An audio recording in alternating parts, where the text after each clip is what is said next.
மனோஜ் பாரதி ராஜா இறந்தப்போ அந்த விஷயம் எல்லாருக்குமே அதிர்ச்சி தர விஷயமா இருந்தது.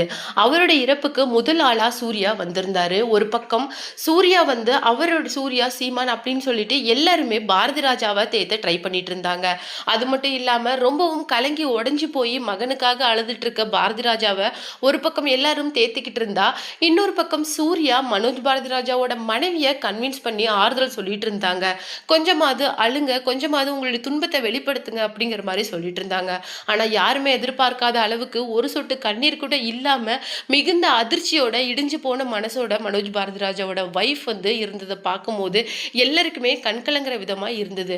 அவருடைய இறப்பு நடந்து இந்த ஒரு வருட காலத்திலேயே அவருடைய அப்பாவான பாரதிராஜாவும் இறந்தது திரையுலகத்தையே ஒரு அதிர்ச்சிக்குள்ளாக்கி இருக்கு. அது மட்டும் இல்லாம பாரதிராஜா, இளையராஜா இவங்க எல்லாருமே சிவகுமார் சாரோட ஃபேமிலிக்கு ரொம்பவும் நெருக்கமானவங்க. நட்பு ரீதியாக மட்டும் இல்லாம அவங்க ஆரம்ப காலத்துல இருந்தே உழைப்பு ரீதியாகவும் இவங்களுடைய ஃபேமிலி கூட நெருக்கமா இருந்திருக்கிறாங்க.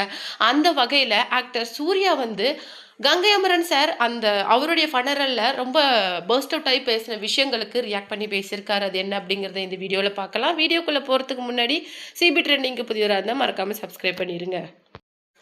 பாரதி ராஜா சார் திரையுலகில் எத்தனை பேருக்கு உதவி செஞ்சிருக்காரு, எத்தனை பேரோட நிலைமையை தலைகீழாக மாற்றிருக்காரு அப்படிங்கிற விஷயம் வெகு சிலருக்கு தான் தெரியும். ஏன்னா அவரோட ரொம்பவும் நெருக்கமாக நட்பாக இருக்கிற ஒரு சிலருக்கு மட்டும்தான் அவருடைய சுபாவம் அப்படிங்கிறது தெரியும்.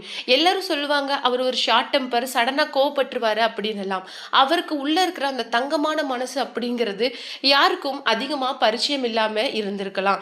ஆனால் எங்களுக்கு நல்லாவே தெரியும் அவருடைய மனசு எந்த அளவுக்கு ஒரு பொற்காசு மாதிரி அப்படின்னு சொல்லிட்டு அவருடைய இறப்புல இருந்து ரொம்பவும் எமோஷனலா பேசியிருக்காரு நடிகர் சூர்யா. அவர் என்ன சொல்லியிருக்காரு அப்படின்னு சொல்லிட்டு பார்த்தீங்கன்னா, மனோஜ் பாரதி ராஜாவோட அந்த இழப்பையே எங்களால் தாங்கிக்க முடியல.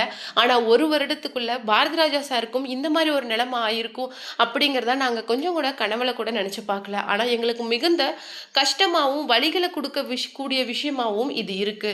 அது மட்டும் கிடையாது, நிறைய புதுமுகங்களுக்கு வாய்ப்பு கொடுக்கறதுல பாரதி ராஜா கை தேர்ந்தவர். இந்த முகம் இந்த படத்துக்கு சரியா இருக்கும் அப்படின்னு சொல்லிட்டு அவரால் மட்டும்தான் தேர்வு செய்ய முடியும். அந்த அளவுக்கு ஒரு லெஜெண்ட் அப்படின்னே சொல்லலாம். அது மட்டும் இல்லாம அவருடைய வார்த்தைகளா இருக்கட்டும், வசனங்களா இருக்கட்டும் எல்லாமே முற்போக்கு சிந்தனைகள் உடையது அப்படின்னு சொல்லிட்டு பாரதி ராஜா சாரோடைய அந்த வரலாற்று பின்னணியை பத்தி ரொம்பவும் பெருமைப்பட பேசியிருக்காரு. ஆனா அப்பேற்பட்ட ஒரு மனுஷனுக்கு கடைசி காலம் அப்படிங்கிறது இந்த அளவுக்கு துயரம் மற்றும் வழிகள் இருந்ததா இருக்கும் அப்படின்னு சொல்லிட்டு நான் கொஞ்சம் கூட எதிர்பார்க்கல.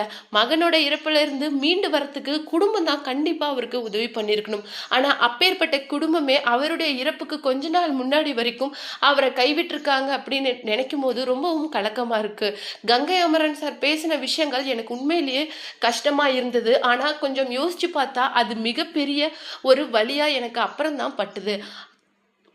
இது நாள் வரைக்கும் தன்னுடைய கணவரை பற்றி சிந்திக்காதவங்க அவருடைய இறப்புக்கு மட்டும் திடீர்னு பார்க்கும்போது நண்பர்கள் குருநாதரா அப்படின்னு நினைச்சவங்க அவங்க மனசுலலாம் எந்த அளவுக்கு கஷ்டமாக இருந்திருக்கும் அப்படிங்கிறத என்னால் புரிஞ்சுக்க முடியுது. அப்புறம் தான் அவருடைய பேச்சுக்கள் வார்த்தைகள் ஒவ்வொன்றும் சரி, தன்னுடைய நண்பனை பற்றி ஓப்பனாகவும் உடைச்சும் பேசியிருக்காரு அப்படிங்கிற விஷயங்கள் அப்போதான் எனக்கு புரிஞ்சுது. அவருடைய ஆத்மா சாந்தி அடைய நானும் இறைவனை பிரார்த்திக்கிறேன் அப்படிங்கிற மாதிரி ரொம்பவும் எமோஷனலாக பேசியிருக்காரு நடிகர் சூர்யா.